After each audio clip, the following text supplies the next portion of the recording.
मायूस सा हूँ थोड़ा, थोड़ी बेचैनी सी है। बेचैनी कुछ यूं कि कुछ करने का जी ना करे, और मायूसी कुछ ऐसी जैसे रोने का मन भी करे।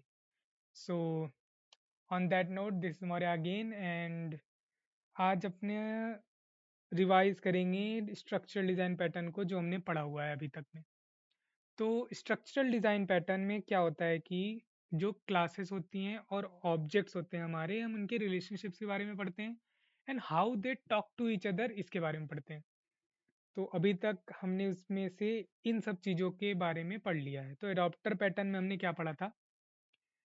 एडॉप्टर पैटर्न में हमने पढ़ा था रेजर पे वाला एग्जांपल, रेजर पे और स्ट्राइप वाला एग्जांपल। इसमें क्या होता है कि जो हमारा रेजर पे था, स्ट्राइप था, वो पहले से लेगेसी कोड से उसके इंटरफेस को फॉलो करता था।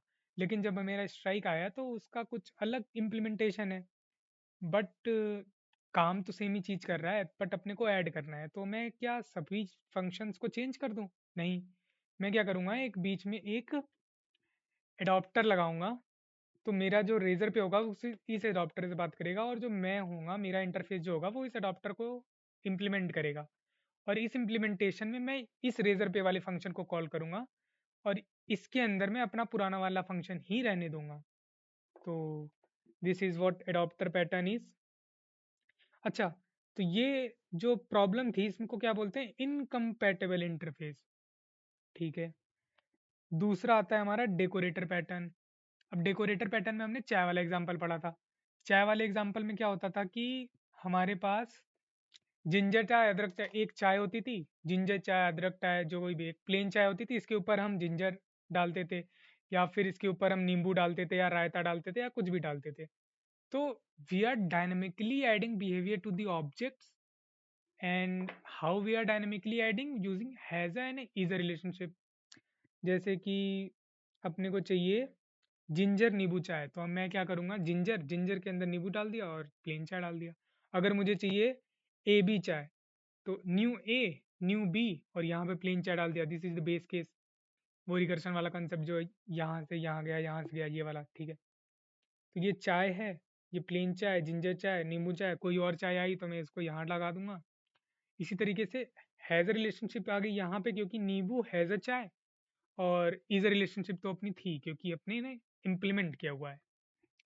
तीसरा था फसाद डिजाइन पैटर्न, जो इसमें हमने देखा था वाराणसी से पेरिस जाने वाला एग्जाम्पल। उसमें क्या था कि मी मी एज अ क्लाइंट, मेरे को बहुत ज़्यादा काम करना पड़ रहा था कि टिकट बुक करो, एरोप्लेन की भी टिकट बुक करो, होटल की भी करो, कैब की भी करो।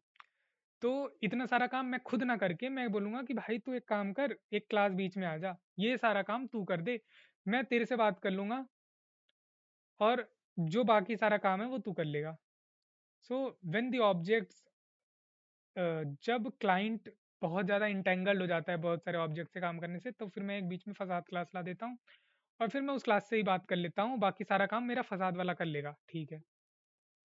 चौथा था हमारा कंपोजिट डिज़ाइन पैटर्न।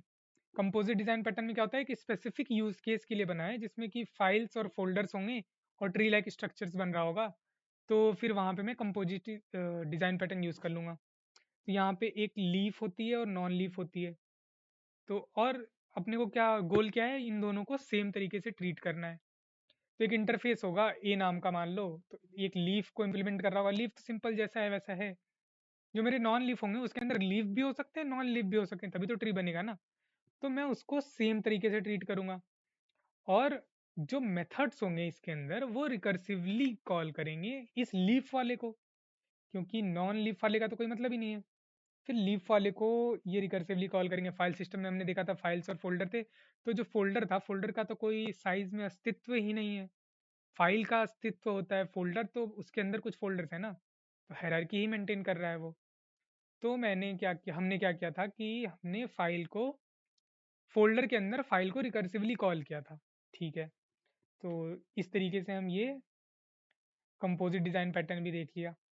फिर पांचवा हमारा आता है प्रॉक्सी डिज़ाइन पैटर्न। ये भी कुछ स्पेसिफिक यूज़ केसेस के लिए होता है। वो स्पेसिफिक यूज़ केस क्या था हमारे लिए? वीडियो डाउनलोड करने वाला। तो कब यूज़ करते हैं भाई? जब मेरा ऑब्जेक्ट बहुत ज़्यादा एक्सपेंसिव हो या हमें लेज़ी लोडिंग करनी हो।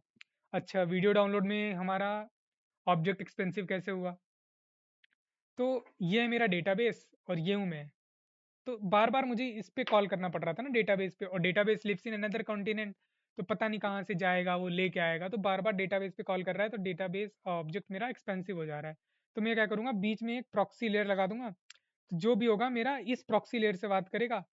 अगर प्रॉक्सी लेयर में मुझे नहीं मिला जो भी मांग रहा है वो, तो मैं जाऊंगा इसके पास, नहीं तो यहीं से मैं रिटर्न कर दूंगा, तो ये ऑब्जेक्ट मेरा डीबी कॉल नहीं करेगा। सो इससे हमारा ऑब्जेक्ट जो था एक्सपेंसिव काम वो बच जाएगा। ठीक है। उसके बाद हमारा आता है bridge design pattern. Bridge design pattern का हमने यूज किया था वो रिमोट कंट्रोल वाला एग्जांपल, जिसमें कि रिमोट अलग था, डिवाइस अलग था, और एम क्रॉस एन बन रहे थे हमारे पास क्लासेस। तो हमें उस क्लासेस को बचाने के लिए क्या करना था, सेपरेट कर दिया था हमने हाई लेवल और लो लेवल पार्ट्स को, and allowing them to vary independently. कैसे? ये एक हमारे पास कॉन्सेप्ट था जिसको मैंने हाई लेवल पार्ट और लो लेवल पार्ट में कन्वर्ट कर दिया था। हाई लेवल पार्ट को मैं एब्स्ट्रैक्शन बोल रहा था और लो लेवल पार्ट को मैं इम्प्लीमेंटेशन बोल रहा था। और जो हाई लेवल पार्ट था उसके अंदर रेफरेंस था इस लो लेवल पार्ट का।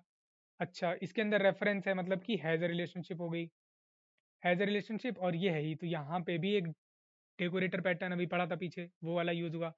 और इसके अंदर एक हैज़ अ रिलेशनशिप है, तो एक है कि ब्रिज का काम कर रहा है, टू इंडिपेंडेंट क्वांटिटीज को एक ब्रिज की तरह ये जोड़ने का काम कर रहा है। So that's why it is called as bridge design pattern. तो हमने ये सारे छः के छवो पैटर्न पढ़ लिए, एंड हमारा स्ट्रक्चरल डिजाइन पैटर्न खत्म होता है। So this is all from my side. Bye bye.